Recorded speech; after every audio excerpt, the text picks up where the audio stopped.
Welcome into the Fantasy Football Diagnostics Podcast, where we provide you with your weekly diagnosis of everything fantasy football. Whether it's season-long leagues, dynasty, DFS, or sometimes even IDP, we got you covered all year long.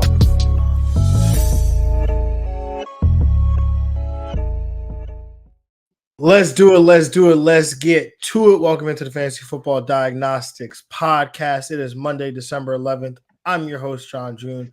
And of course, on this Monday, not talking to just any Greg Pennamon, but the 31-year-old Greg Pennamon. Greg, how you doing? How was your birthday, my brother? And yeah, man, you excited to talk some fantasy football today? Yeah, birthday was good. Hopefully got wiser to go at perfect time, get into these fantasy playoffs. So yeah, I'm ready to go. Most definitely, we are recapping week 14, the week that was, and like I was mentioning, basically all week in reference to this week, right? Like if you were playing in week 14, you needed to win. Your playoffs were basically starting a week early, and hence here we are. And so, not even going to get into I mean, we're just not even going to sugarfoot it, man. Just going to jump right into the action, starting with those quarterback swags. And the number one quarterback on the week, I kind of felt like this one was coming. But Lamar Jackson, man, 24-43, 316 passing yards, 3 passing touchdowns, 1 interception, added 70 yards rushing in a thrilling overtime win against the LA Rams. Greg, what'd you make of this performance here by Lamar? Yeah, man, this is a great performance here at 316. You love to see that number. If he's able to do what he is rushing, which he's always going to provide that floor, at least 60, 70 yards rushing, which he got here. But to add the 316, that means that's just he's going to finish number one. Obviously, he has the potential to do that. So yeah, definitely good for him here. Good that he didn't turn the ball over fumble wise, good through a pick, but got the 3 TDs as well. So yeah, Odell opening some doors from down the field.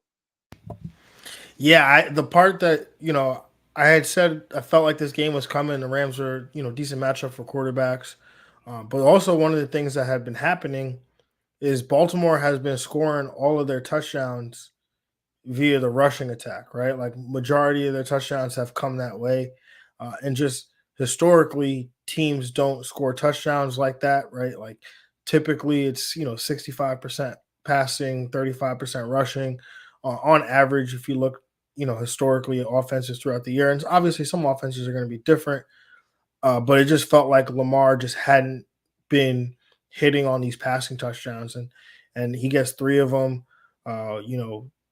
One to Odell, like you mentioned, one to Flowers, and then one to Likely as well. So definitely a great week from Lamar Jackson, and just in time for these fantasy playoffs, where hopefully he can string together a few more matchups like this one, where he, finishes as a top 5 quarterback on the week. Moving on to the QB2 on the week, that would be Greg's quarterback stream of the week.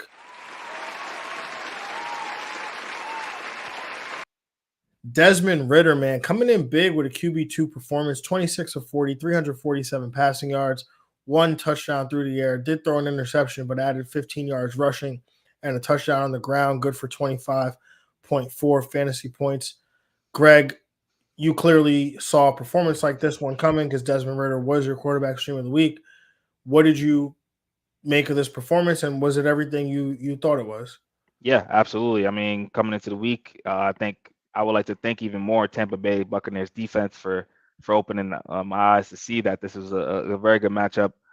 Especially quarterback like Desmond Ridder seems to have thrived in the really good matchup. So this was the spot here for him. His best games have been against Washington, Houston, and Green Bay. So yeah, this is another spot for him to succeed. Glad he was able to go to do that and providing a big day for also Drake London. Yeah, it was definitely a big day here from Desmond Ridder. We even talked about him, using his legs as well, rushes for a touchdown in this game. So it was pretty much just the whole Desmond Ridder experience, his interception included. They did end up losing this game 29-25, but Yes. if Atlanta's forced to throw, you will see, some of these big passing numbers here from Desmond Ridder. And I mean, Greg, you were pretty much on the quarterbacks this week because your quarterback start of the week ends up as the QB3 on the week. And Justin Fields, man, 19 of 33, 223 passing yards, a passing touchdown, 12 for 58 on the ground, and a rushing touchdown, 24.7 fantasy points. You kept alluding to the high rushing number here for Justin Fields. At one point, man, I think it was the first quarter, second quarter, he had 50 yards rushing. Yeah, You got to get to that 100 yards that Greg has been talking about, man. But Greg, what'd you make of this performance here by Chicago? I mean, Justin Fields and the Chicago Bears, and what turns out to be a dominating win over their division rivals in the Detroit Lions. Yeah, since Fields has been back, this team has definitely been playing better offensively as well. Yeah, on both sides. I think him getting it to other guys other than DJ Moore, Cole Kmet helping him out a lot as well. I think that's been helping him, and the rushing again is always going to be there. So yeah, he's definitely going to be. Hopefully, you guys have him rostered. I'm glad to have him back, and he's going to carry teams for the rest of the year. They got another matchup with Arizona. Yeah, so coming up, and I mean, it really doesn't matter what matchup you're with Justin Fields, but they are playing better, which is a good sign.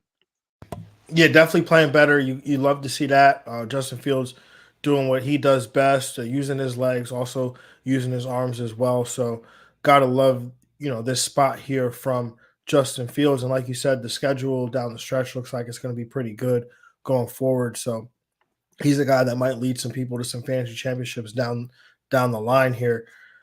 Rounding out these quarterback swags, so number 4 on the week, Jake Browning, the quarterback 5, Matthew Stafford, 6, Brock Purdy, 7, Bailey Zappi, 8, Mitch Trubisky, 9, Josh Allen, 10, Joe Flacco, 11, Baker Mayfield, and the quarterback 12 on the week, Zach Wilson.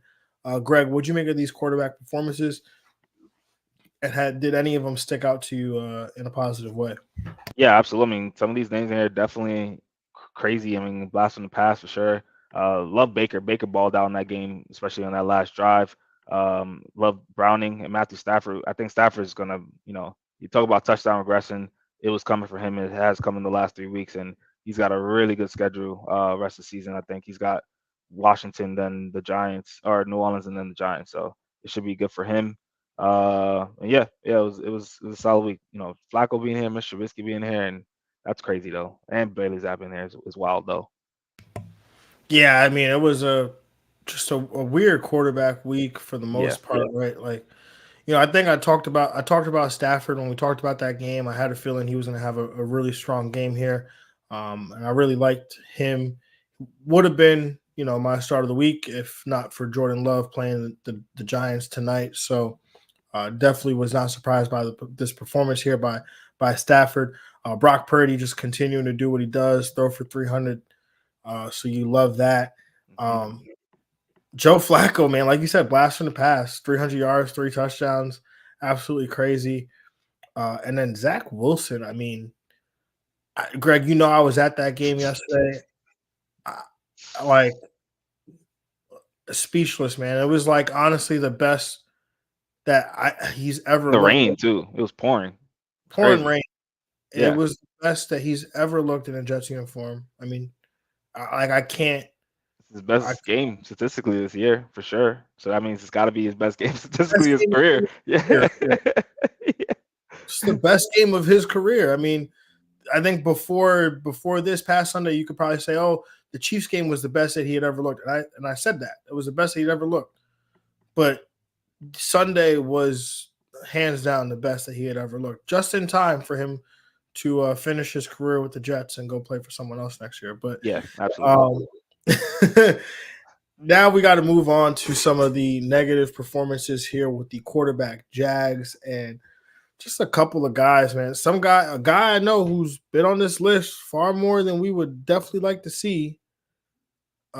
Patrick Mahomes, the second, who was really irked yesterday by the offsides penalty, which, by the way, was a penalty. So I don't know what it was a penalty. It was kind of like you should have let us get some after last week, especially too. there was a clear PI that they didn't call, and they swallowed the whistle. So they kind of wanted that fairness for them in this game as well. That's kind of, it was just like inside the linings there, you know. I'm sorry. I'm just like having a physiological reaction to what you just said, because it feels like no team gets calls and non-calls more than the Kansas City Chiefs do these days. Yeah, so, the Eagles. But like it was the same beef like the Eagles had, like the holding call in the Super Bowl. Like yeah. Or like, I don't know, the pass interference against the Jets week 4. Like that took that they last week is, you know, no, they do get more calls on average than most teams. Yeah, they do. So like, I'm not going to be upset for them. First off, when a call goes against them, that's actually a legitimate call, right? Like I maybe have some beef if like there's a pass interference and they got all, you know, like whatever. Right? They lost the game last week because they didn't get that PI call. Yeah, sure. Yeah. And I'm not gonna be like, oh, you know, I'm not gonna do that. But I'm doing it today because that's legitimately a penalty. It was. They couldn't even see the ball. Like that was a like the best angle of it, or the best shot of it, is like Rashee Rice on the other side of the field is on the line of scrimmage, and Kadarius Toney is a yard in front of him. Yeah, no, it looks like he's about to touch Von Miller. Like that's how close they were. So yeah. Anyway, besides the point, the refs haven't helped Patrick Mahomes finish outside the top 5 of fantasy quarterbacks this year. His receivers have, though. His receivers have. That is a true statement. But just not a great performance by him. Jalen Hurts, that was rough. Three scoring drives. I was very paying attention to this game because of that cover, but yeah. They're 3 of the best players, all fumbled in like Chiefs territory. So a lot of points taken away. Cowboys territory, but yeah, I got you. Yeah, Cowboys territory, yeah. And then because Jalen Hurts, you know, he can't finish outside the top 12 by himself. He's got to bring Dak Prescott along with him for the ride. Although Dak played, I think, fantastic in this game. Yeah. 271 and 2 is not let's take that. It's just kind of ruined. He had been finishing in the top 3, like you know how nice it was for me to do show notes and not have to Dak Prescott's still in the top 3, don't have to move him out. You know, it was supposed to be like that. Yeah, I think if the Eagles score on those drives, we get a lot more Dak for sure. Most definitely. And then I threw him on the list, but he did leave the game with the concussion. But CJ Stroud. It was not looking pretty. That concussion happened 7 minutes left in the game. He had not done much of anything through, 3.5 quarters of football. Yeah, lost his main guy, Nico Collins. No Tank Dell, no Nico now, man. Struggling. So I'm struggling in one league too. We have Nico as well. So that's a big loss if he can't go. Yeah, definitely a big loss if he can't go. I do like to think that a lot of what happened was a function of, obviously losing Nico Collins, in the first, I don't even realize when Nico Collins went out. I just remember not seeing him anymore. And then seeing he had been ruled out with the calf. But, they had definitely missed Tank Dell and Nico Collins. But I feel like a lot of it had to do with, the Jets' pass defense and their pass rush and their corners played excellent yesterday. So, if CJ Stroud could bounce back from the concussion, I will not be, opposed to playing him even without these weapons. They got a matchup next week against Tennessee, which is a fantastic matchup. So, hopefully, at least at a minimum, CJ Stroud can get on the field. But like you said, hopefully Nico Collins can get out there as well. Joshua Dobbs also got benched in this game.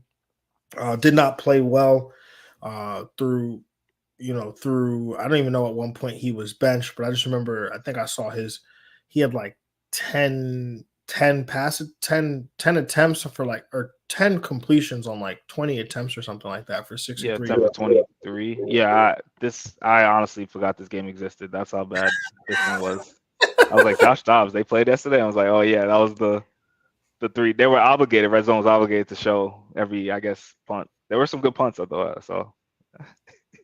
Absolutely absurd, man. Yeah. Anybody else that I may have missed from a quarterback perspective, Greg, that you want to, bring attention to for? Herbert got hurt, but I don't think he was also on his way to a good day as well. But yeah, it's tough. A lot of the scores are crazy this year. Never in my entire football life have I seen weekly scores like 3-0, 6-0. Yeah, it's crazy. I mean, as a Jet fan, I'm unfortunately used to those types of games. Anything else, Greg? Or before we move on to running backs? All right, running back swags, man. Number one running back on the week, Ezekiel Elliott. I hope you spent that fab money. 22 carries, 68 rush attempts, no touchdown on the ground, but did have 7 receptions on 8 targets for 72 receiving yards and a touchdown through the air. 27 PPR points on the day. Greg, what did you make of this performance by Ezekiel Elliott?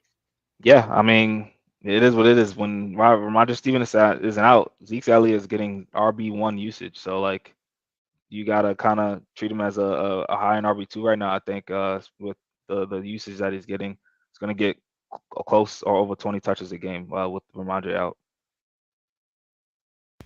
Yeah, definitely a great performance by Ezekiel Elliott. I mean, especially you consider the fact that the Patriots were going into this without their top 2 receivers in Demario Douglas and Devontae Parker. Some of these, and forget the fact that Ramondre Stevenson basically is the de facto number 2.5 receiver on this team, right? Like Ezekiel Elliott had to fill that void as a receiver, and he definitely did that. As evident by the 7 receptions on the 8 targets. So gotta love this performance here by Ezekiel Elliott. And I think I would imagine, we see similar usage from him in a situation like this, and probably will be a similar situation next week. Hopefully they can at least get Demario Douglas back in the fold, but definitely a great performance by Ezekiel Elliott. Moving on to the running back 2 on the week, that'd be Breece Hall. 10 carries, 40 yards, not much there, but what I've been saying all year and finally came to fruition, he should be this team's number 2 receiver because there's no other receivers on this team. And what do you know? 9 targets, 8 receptions, 86 receiving yards, and a touchdown through the air, 26.6 PPR points on the day. Greg, what'd you make of this performance here? Yeah, absolutely. You love to see this 8 season high in receptions, season high in receiving yards. Amazing performance here. I mean, stuff we already knew he could do. We just needed the opportunity to get that ball out in space. You see what happens. Like, so hopefully they're like, yeah, we should do this more. Most definitely. Yeah, I really have nothing else to say about that. It's just like, why do we wait till week 14 to do something like this? Yeah. Moving on to the RB3 on the week, James Cook, man, 10 carries, 58 rushing yards. Also added 5 receptions on 5 targets for 83 receiving yards and a touchdown, 25.1 PPR points on the day. Not surprised by this performance here by James Cook one bit. Was talking about it in the lead into this game when we broke it down last Thursday that Joe Brady has utilized James Cook completely differently in these last, now 3 games without Ken Dorsey prior, obviously differently than how he was used at the start of the season, much more involved in the pass game, still seeing some rushing opportunities, but obviously getting involved around, the goal line as well. Although the touchdown was on a deep wheel route, but still just the fact that they're utilizing him as this weapon in the pass game, because this is what he is, a weapon in the pass game. Just love to see it. Greg, what do you make of this performance by James Cook? Yeah, absolutely. You hit it on the noggin with that. Yeah, the Joe Brady point. What they makes that change in the OC, he's just been unleashed, and yeah, I'm happy to see more things to come because the Bills need every single game, and a desperate Bills is a good Bills for fantasy. So I'm here for it. Yeah, definitely, man. Some people were asking, should I start James Cook? Should I not? I'd seen, one fantasy outlet say that the James Cook was a sit this week, and I was like, what are we doing, guys? No. We need to play James Cook. Yeah. Moving on to the running back swags, rounding out these top 12s, man. Rachaad White tying with Joe Mixon for the RB4 on the day.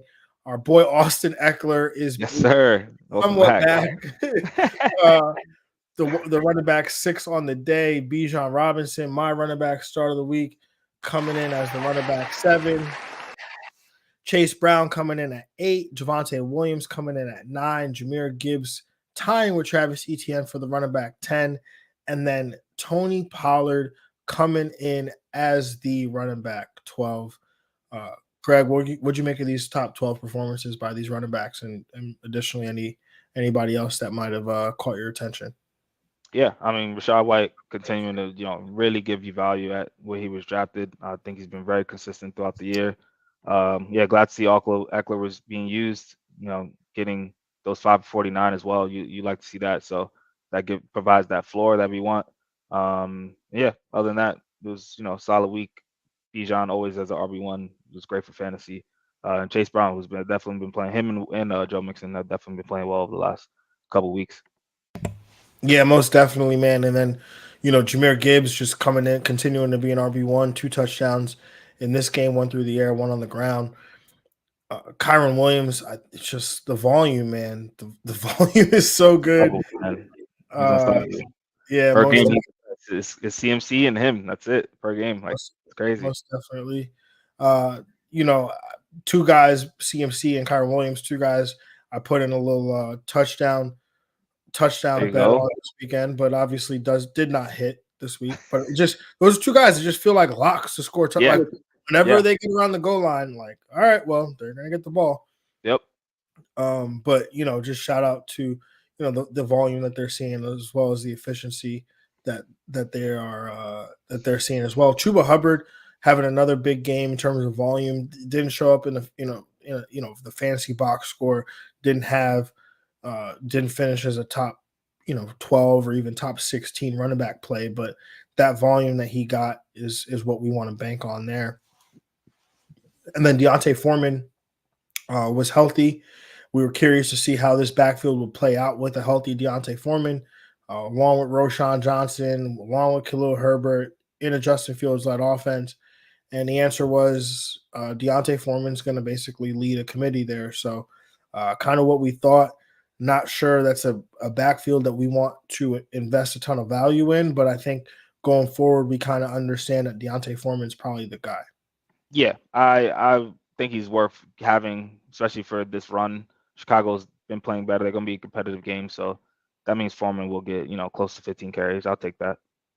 Yeah, no, I agree. If he's going to see 15 carries, and I think it's more, I guess what I'm trying to say is more of like the game script has to be right, because we know Foreman's not gonna, he's not gonna do well if the Bears are trailing by double digits or anything like that, right? So he kind of falls into that RB2 territory where he's got to get a touchdown to really make it, make his day. Moving on to the running back Jags on the week. Obviously, it was a rough week for some guys. Started on Thursday with the Pittsburgh Steelers running backs Najee Harris, Jaylen Warren, basically the whole Pittsburgh offense outside of maybe Deontay Johnson, DeAndre Swift. It's been a rough couple weeks for him out there. Zach Moss, who was your running back start of the week, another sub performance from him. And then Gus Edwards, I think, did he only carry the ball 3 times? Is that true? 3 times, 6 times? I don't even know. I know Key had some solid runs in there, but Lamar having 316 probably a lot to do with maybe they're not running the ball as much.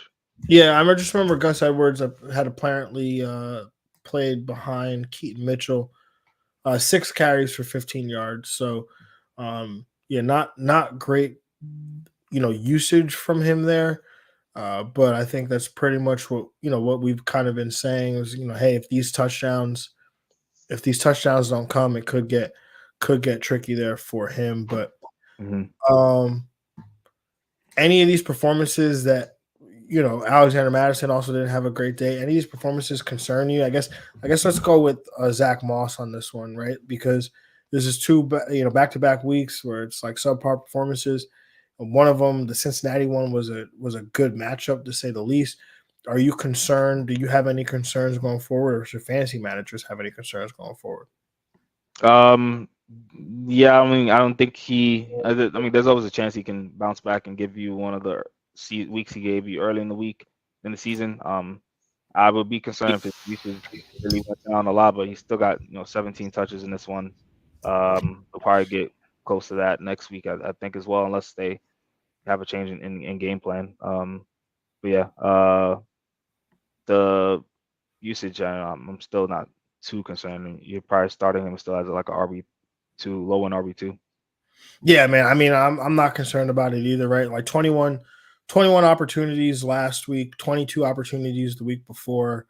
I don't think it's a concern, right? Like matchup against Pittsburgh next week. That's not one that I overly want to shy away from, right? Zeke Elliott just finishes the number one running back in that same matchup, right? So I'm not concerned about it. I think you suck it up, right? We're playing him because of the volume.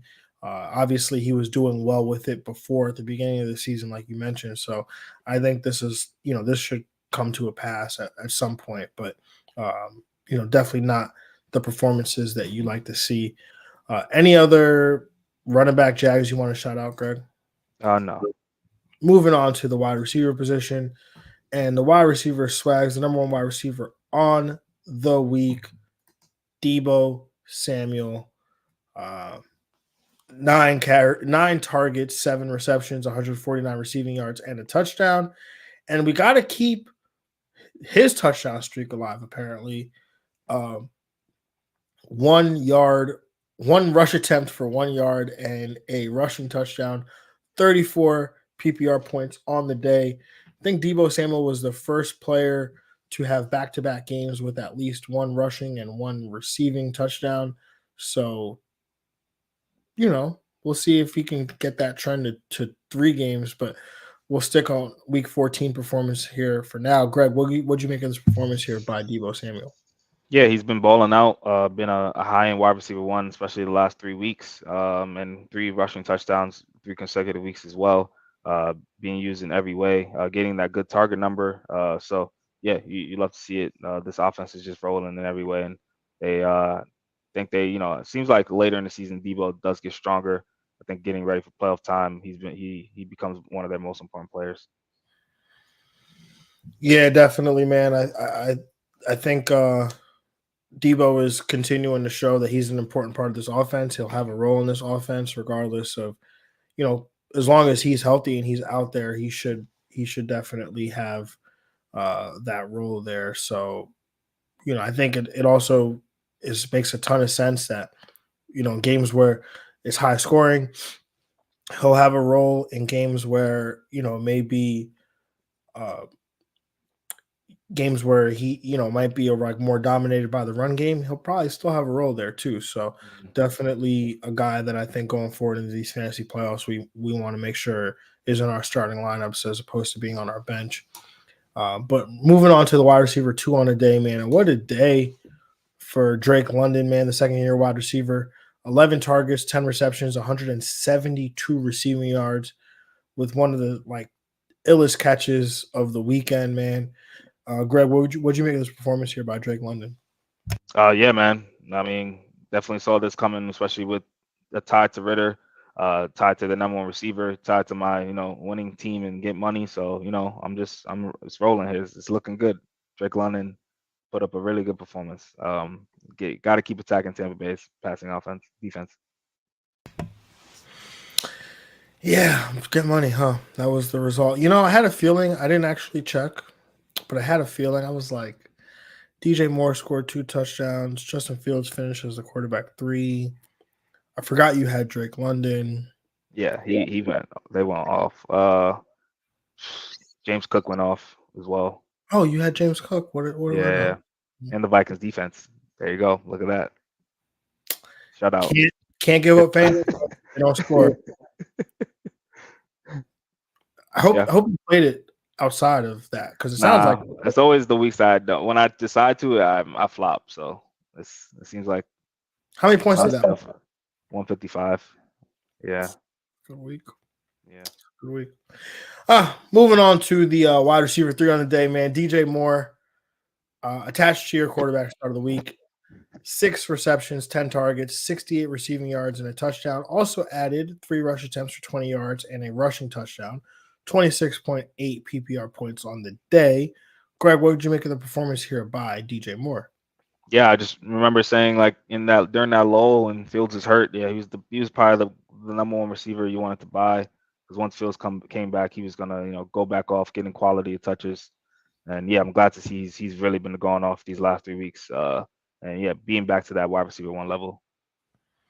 Yeah, man, we were definitely both on it. I think somebody had come on and asked us a question like, "Oh, who should I buy?" And yeah, you know what? Go buy you some DJ Moore.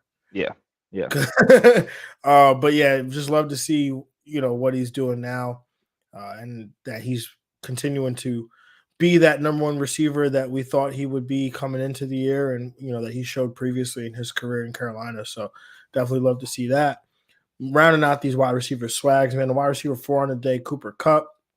5, Garrett Wilson. Who knew Garrett Wilson would miss Zach Wilson so much? Word. That's what you did say it.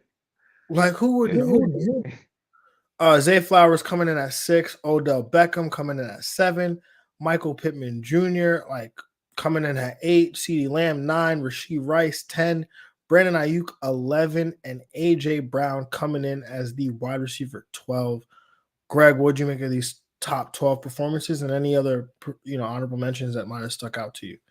Yeah, it was a great receiver week. Love to see both. If you see both two Baltimore pass catchers not named Mark Andrews in the top 12, that's crazy. So that's good to see for sure. 3. Oh, three pass catchers. Oh, it's right. Isaiah Likely that one of 2. Yeah. Non-tight end. There we go. Put that in there. So, Cortland Sutton continuing his touchdown dominance. I mean, literally that meme, like Cortland Sutton is down there somewhere, was literally what happened again. So made part of one of the catches of the year. I thought that was crazy. One hand and back in the end zone. So Tyler Lockett coming through with a solid performance as well too. So yeah, good week for receivers. Has there been a more consistent receiver than Michael Pittman right now? No, I mean I would have said Amon-Ra, but he had an off week this week. You maybe CeeDee Lamb. Yeah, maybe CeeDee Lamb or AJ. Yeah. I don't know if AJ has been that really consistent. Yeah, he had one bad week. I don't know. That's not consistent. Well, yeah, Amon-Ra was it, so he had his one bad week. So Amon-Ra's at 2 bad weeks now. Yeah. So, I don't know the last time Michael Pittman had a bad week. No, apparently he only had one single digit game. Yeah, week 4. Yeah, that was it. Yeah, man's been balling, bro. So you love that. Everyone gets one. We'll say everyone gets one. Everyone gets one. Yeah. Tyler Lockett bouncing back, man. It was good to see. Especially, how about Geno Smith just not playing? Did you? Yeah, I mean, I didn't think that was coming. Especially, I mean, he played the previous week where you thought he wasn't going to play, but then the week after that week he got And this time it was a groin injury, and I don't even recall him dealing with a groin injury until Yahoo sent me a thing on Thursday that was oh, Geno Smith is questionable. I was like, okay, he's gonna play though. And then it was no, Geno Smith is out. And in one league, I literally had no other options, and I was already winning. So I was like, all right, well, I guess I'm just gonna leave injured Geno in my lineup. But so yeah, it's just kind of interesting here, to see Tyler Lockett have that type of performance with Drew Lock, but kind of makes you think, if Drew Lock has to make another start, you probably won't be overly concerned about that situation. Yep. Deontay Johnson being the only Pittsburgh Steelers player to have fantasy relevance outside of Mitch Trubisky. I mean, somebody would have had to start Mitch Trubisky in order for him to have been relevant. So I probably could keep with that statement. Juju Smith-Schuster showing out in a revenge game. Mm-hmm. Your boy Josh Reynolds had himself a nice day, caught a touchdown. Quentin Johnston at 90 something receiving yards on the day. So definitely shout out to him. But then it wasn't all pretty at wide receiver this week, right? There were some wide receiver Jags. Uh, my wide receiver start of the week, Elijah Moore, just a face plant by him. I mean, to be fair, I was not expecting Amari Cooper to play. Amari Cooper ends up, probably one of the outside of Brock Purdy, probably one of the quickest exits of the concussion protocol that we've seen this year from Amari Cooper. So definitely did not. You took away from some of the ceiling I thought Elijah Moore would have this week. Keenan Allen, can he overcome the loss of Justin Herbert? With catches, maybe. I think he's not he wouldn't be a 1 anymore. He'd be like a volume based wide receiver 2. You're hoping he gets like 8 catches From I don't Easton know. Stick? Yeah, it could be close to the line of scrimmage. Like I don't know. Oh, so we're just gonna get like the 7 for 33, like the Rashee Rice stat line from like the first week of the season. Yeah, I think you're hoping for catches. That's really it. He's low and wide receiver 2 at best. Jamar Chase also did not have himself a day. Devontae Adams, I mean, the fact that his got shut out. 0 points and he could even finish remotely close to like fantasy relevance is probably kind of impressive. Yeah. And that game did not exist, yo. And Chris Olave had the unfortunate circumstance of having to play football with Derek Carr. Yeah. Anything else at the wide receiver position, Greg? Oh, Gabe Davis, what a big fat goose. Yeah, thought it was gonna be a big game for him, but turned out it didn't. Guess the game wasn't big enough for big game Gabe. Yeah. Big. Did I call him big game Gabe or big game Gabe Davis? Big game Gabe. Say that 3 times fast. Moving on to the tight end swags. The number 1 tight end on the week, Evan Ingram, who came into last week with no touchdowns, now has 3. 12 targets, 11 receptions, 95 receiving yards, and 2 touchdowns, 32.5 PPR points on the day. Greg, what'd you make of this performance here by Evan Ingram? Yeah, definitely coming on last couple of weeks. I think that this was definitely coming with his usage. No touchdowns. At some point, he was going to start getting in the end zone. Glad this spike is coming at the right time. You would not want it anymore, at any more point more than right now. Going into fantasy playoffs, the last weeks of the regular season, hopefully he can keep this going because the targets are always going to be there. So he's going to get close to 10 targets a game. Yeah, I mean, especially with Christian Kirk out, I think the target volume should move closer or should increase for Evan Ingram, especially when you think about Christian Kirk, slot player, operates that area of the field. Evan Ingram is basically like a big slot receiver, also operates that area of the field. So I think some of those targets are definitely going to have to fall, funnel towards him. The tight end 2 on the day, David Njoku, 8 targets, 6 receptions, 91 receiving yards, and 2 touchdowns, 27.1 PPR points on the day. This is kind of annoying for me because had it not been for Harrison Bryant last week, I feel like I would have been all over David Njoku this week. But because Harrison Bryant had the game he had last week, I could not trust David Njoku the way I wanted to potentially. And so naturally ends up missing out on a game like this one from Njoku, who I don't have rostered, but, just from like DFS and even some betting perspectives. Greg, what did you make of this performance here by David Njoku? Yeah, man, him coming through. It is tough though, him kind of playing off week on week for Harrison Bryant for the last couple of weeks, but I guess he's we gotta go with him for the rest of the season just because he's showing us more. So hopefully we can get some consistency for fantasy playoffs though. Yeah, that would definitely be nice if that could happen. Some good matchups coming up too, right? I think this week they play. They got Chicago. They got Chicago, then they got Houston. That's another good one. They got the Jets. Yeah, and then another good one. Yeah, Jets. Week 18. So, Never mind. Yeah, Chicago, Houston, and then the Jets in championship week. So some good matchups for Njoku. So definitely look forward to that. Joe Flacco revenge game, yo, in championship week. There you go.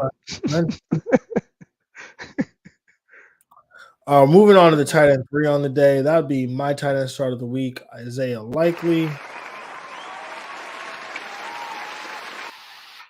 5 receptions on 7 targets, 83 receiving yards, and a touchdown. 54-yard touchdown, by the way. 19.3 PPR points on the day. Greg, what'd you make of this performance by Isaiah Likely? Yeah, love to see it here. I expect this from the guy they drafted highly, kind of like gonna be when they're all said and done for Mark Andrews should take that mantle. And it's good to see him get these weeks here where he can fill in and do well. Yeah, definitely. Was always had hopes that Isaiah Likely would be a bigger part of the offense. I don't think that ever really came to fruition. Especially with this new offense under Todd Monken, and it's they want more wide receivers on the field, so it really killed any hopes of like 2 tight end looks for Likely. But like you alluded to, like these opportunities would come up, are going to come up in the event that Mark Andrews is hurt or has to miss any time. And he, showed out in what was, talked about it going into this matchup, a great matchup for the tight end position. So love this for Likely. Moving on to rounding out these top 12 tight ends, man. The tight end 4 on the day, Hunter Henry. Tight end 5, George Kittle. 6, Davis Allen. Never heard of him. 7, Greg, I can't read the tight end 7 name for reasons. Kyle Pitts, there you go. Okay. Tight end 8, Travis Kelce. 9, Greg, your tight end start of the week. He hit double digits. We'll hit the button. Got a touch. Jake Ferguson. They even get a touch. There you go. Not get a touch. Drop better, son. Or he didn't drop it. It was like good defense, whatever. Yeah. Jake Ferguson coming in at 9, Cole Kmet 10, Kobe Parkinson 11, and TJ Hawkinson coming in as the tight end 12. That's kind of impressive considering that game. Yeah. I want to issue an apology to Jake Ferguson. I'm sorry, sir. I have doubted you all year. It only took me 14 weeks, but I have finally come around. You're better than I thought. You're more athletic than I initially wanted to give you credit for. And I didn't know you were such a badass on the field in terms of like being a bully and the mentality that you come with. So I want to apologize to you personally, Jake Ferguson. So shout out to you for finishing as a top 12 tight end again. I'm sorry for dropping you across multiple fantasy leagues. And I think that you'll continue to make me pay by having me face you in fantasy playoffs as my opponents have rostered you. Yeah, that's growth right there. That's growth. I mean, yeah, they got Cowboys also need these games. So another day with 8 targets, back-to-back weeks with 8 targets too, at least. So that's dope. That's dope. Yeah, man. Anybody else I want to talk about? Nope. Just been a down year from Travis Kelce, of course, because I took him in the first round of the league. So naturally, the first year that I ever do that has to be his worst year in decades. So, rounding out. Yeah, for first round, for taking a tight end in the first round, yes, you're right. Yeah, I could have just taken like Sam Laporta late, or yeah. Anyway, the touchdown or not tight end of the week has to go to none other than Hunter Henry. It was his birthday, by the way, and he scored 2 touchdowns. First player to score 2 touchdowns on his birthday since Darryl Stingley did it back in the 80s, I believe. So shout out to Hunter Henry for that. 3 catches, 3 targets, 40 receiving yards, 2 touchdowns, 19 PPR points on the day. And you know what? Normally no one ever starts a touchdown or not tight end of the week. But people started Hunter Henry. Had someone tell me they started Hunter Henry because they had no other choice. They had nobody else to start. And they started him. And this is coming a week after, Greg. You were on Hunter Henry last week, right? So this week, we were just a week off. I was looking at the League of Extraordinary People. I was looking at the tight ends who had played, and or the tight ends that in our league, and I was like, oh damn, Hunter Henry was available. I could have started him. That's tough to do in our league. Yeah, to be To available. what? So Be to be available? available. Yeah.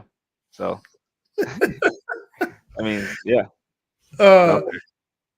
so yeah, rounding out these tight end Jags though, because there's quite a few of them. Sam Laporta, I think, was on a stretch. Man, was just killing it for a couple weeks, but couldn't string together a performance here against the Chicago Bears. Dalton Kincaid, he ended up being injured at one point, but also just not able to come through with the fantasy production that we would have kind of expected in a game of that magnitude. And then our good old friend Gerald Everett, who you serve up a number one matchup for him, and he does not care about your matchups, Greg. He does not want to finish as a top 12 tight end. Oh yeah, he got a good target number 2. Got 8. Yeah, it's just Herbert came out too, so that kind of killed any day he could have had as well. So yeah. Was it him that you were saying that Gerald Everett's like, yeah, I don't feel like it. Uh maybe. I mean, at least he finished higher than like Dallas Goedert and Pat Freiermuth and John He Smith. finished higher than Kylan Granson. He did. Did. But every other tight end that we brought up, with the exception of maybe Brevin Jordan and Kylan Granson, they all finished higher than Gerald Everett. Yeah. So Tony who down there. had hands down the best matchup of any tight end that we were going to talk about. Yeah. So, all right. Anything else on the tight end Jags you want to bring up, Greg? No.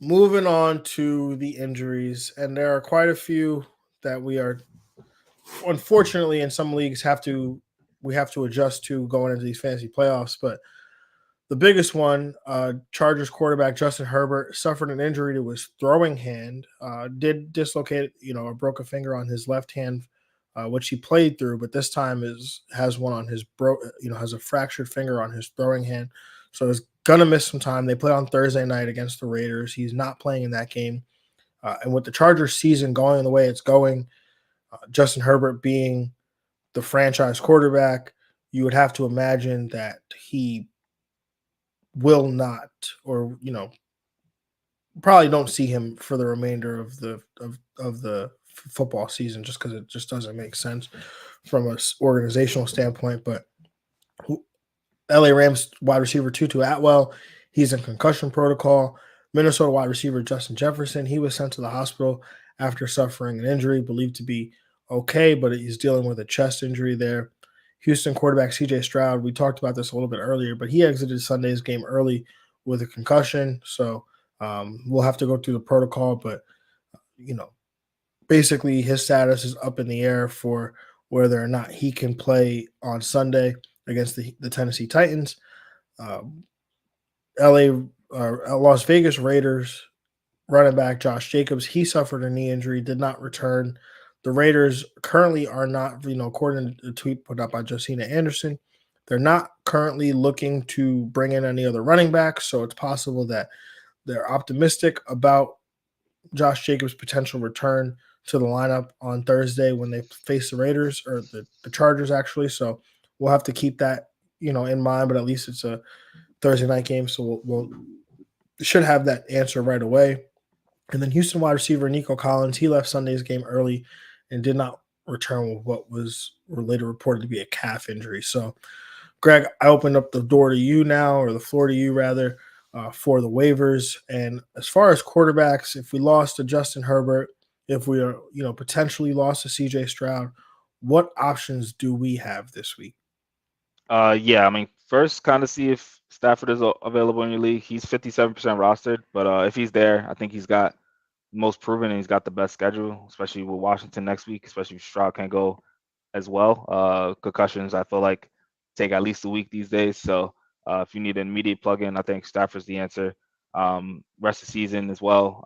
And also Desmond Ridder, he's 10% rostered. They have Carolina and then he finishes the season with Indy and Chicago. So those are some good matchup as well for him. Joe Flacco, he's 7% rostered. They have Chicago next week, and then they have Houston after that. So he's also another option I think can be available. And then Jake Browning, 27% rostered. Got Minnesota next week, then finishes out with Pittsburgh and KC. So I think these three guys, if you're needing some emergency help, with Stafford being the top guy, and these three guys, definitely keep an eye out for in your leagues. Yeah, definitely like those names a lot, especially the Matthew Stafford one. Gotta love me some Jake Browning, who, by the way, was driving earlier today. Thought of like perfect nickname, TD Jakes. TD Jakes, like TD Banks. Because no, like, well, there's a preacher who goes by the name TD Jake, or TD Jakes. So I don't know. I'll marinate on this one a little bit more. I'll say some stuff, but I was thinking about it. I like it. Yeah. Anyway, running back. What do we got this week? Running back. I think to give you immediate help right now, Deontay Foreman, 38% rostered. Led the team with 11 rushes. Had 13 touches. They have Cleveland, Arizona, and Atlanta going rest of the season. So definitely will be competitive in those games. I think there won't be any blowouts. So that means he'll be used. The game script will kind of favor him a little bit. Other than that, I think those guys that you need to add now, especially for fantasy playoffs, those emergency safety glass guys. Well, Rico Dwaddle for sure.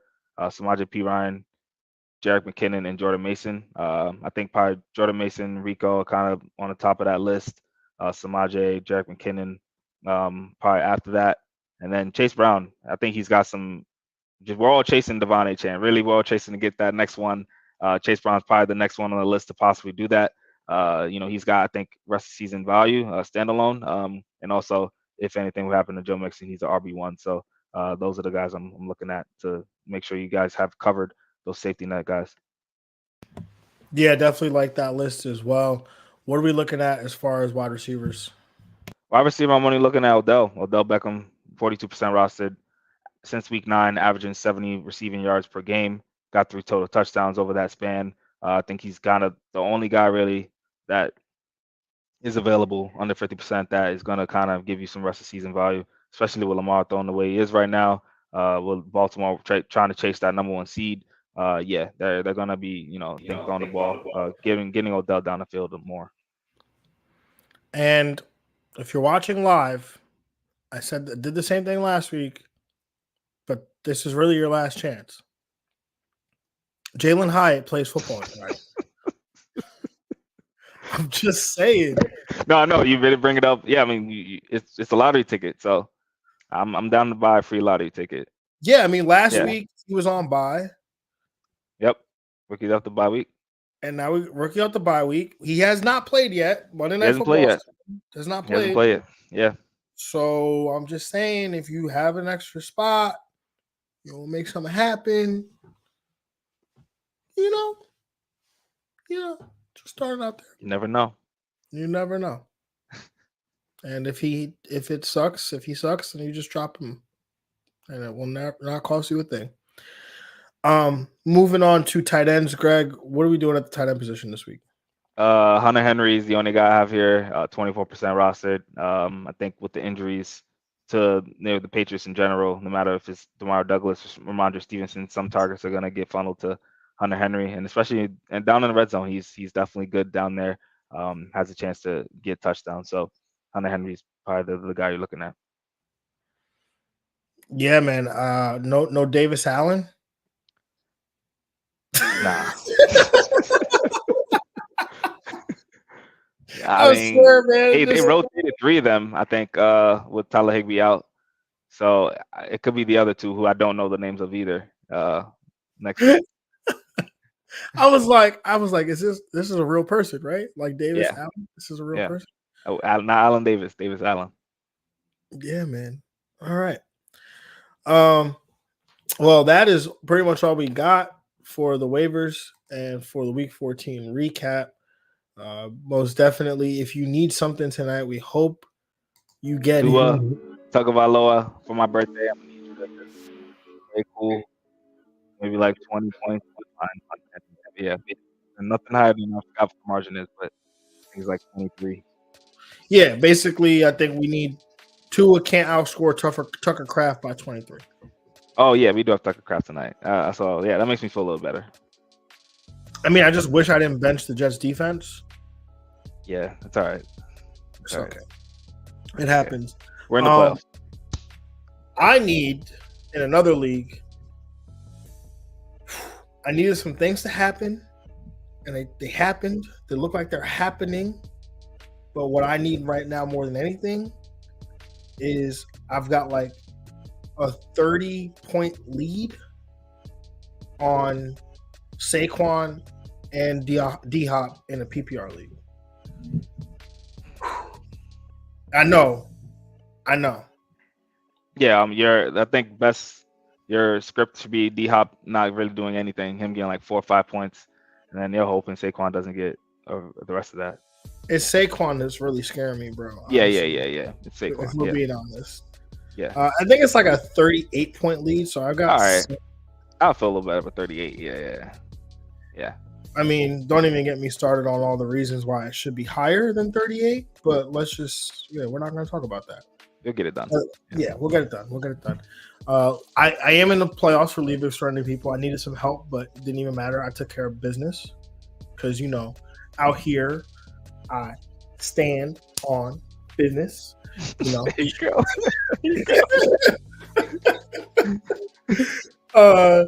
Anyways, y'all, hope y'all get what y'all need tonight, unless you're trying to get it against us, because then I hope you don't get it. But until next time, which will be Wednesday. Sorry for being late, by the way. We had experienced some technical difficulties.